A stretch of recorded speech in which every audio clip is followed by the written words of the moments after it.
Kristianina mandray andraikitra ao amin'ny fiainam-panahy. Andraikitra aho no mampitranga zavatra eo amin'ny fiainako sy amin'ny hoaviko. Raha misy andraikitra tokony raisiko nefa tsy raisiko dia na mandroso be ohatry ny ahoana ary aho dia mety possible heverin-dalana.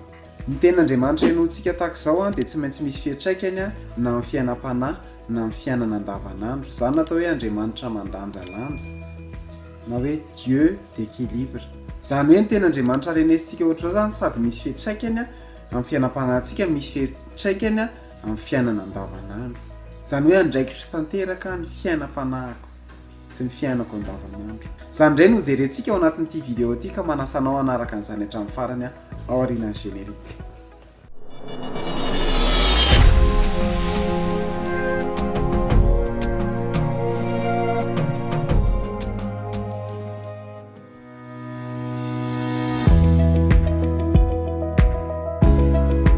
Efa nomerabantsika tsiraray avy tonga soa ao anatin'ity vidéo vaovao ity dia mino fa salama tsara ianao dia andray zavatra ara-panahy indray tsika androany. Hoy ny ten'Andriamanitra atao amin'ny Apokalipsy 7:20 dia mivaky toy izao amin'ny anaran'i Jesosy: indro efa mitsangana eo am-baravarana ka mandondona, raha misy mihaino ny feoko ka mamoha varavarana dia hiditra ao aminy ka hiary hisakafo aminy ary izy aminy.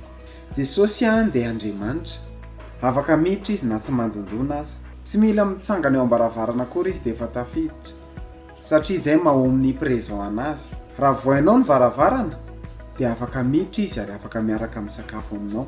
Izany hoe andraikitritsika zany ny mamoha varavarana. Ary izay no tian'i Jesosy tenenina hoe tsy afaka miditra raha tsy mamoha varavarana ianao ary tsy afaka miaraka misakafo aminao. Ny atao hoe miara misakafo dia izao: Andriamanitra mifampizara manta sy masaka aminao.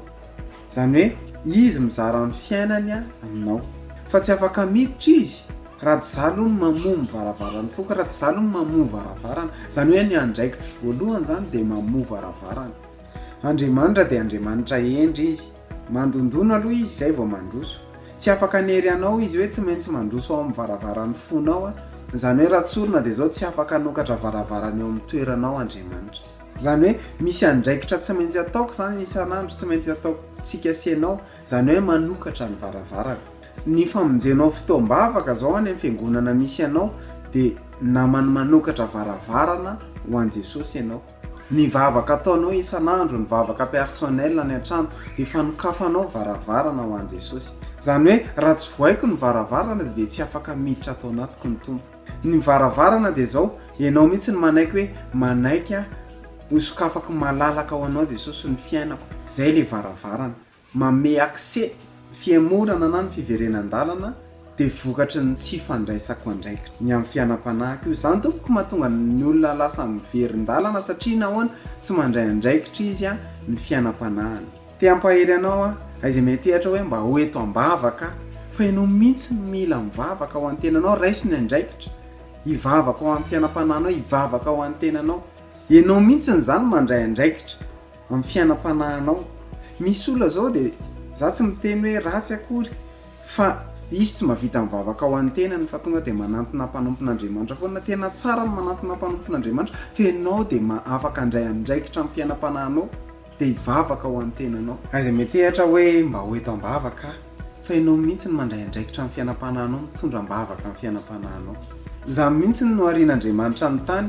Andriamanitra nahary ny tany dia Andriamanitra nahary ny olombelona. Nanome andraikitra ny Adama Andriamanitra mba hikarakara ny tany izay vao hisy vokatra ny tany. Mino aho fa nandray afatra ianao dia amin'ny herin'ny androany ho tohizantsika izay afatra izay hoe Kristianina mandray andraikitra ny amin'ny fiainam-panahiny.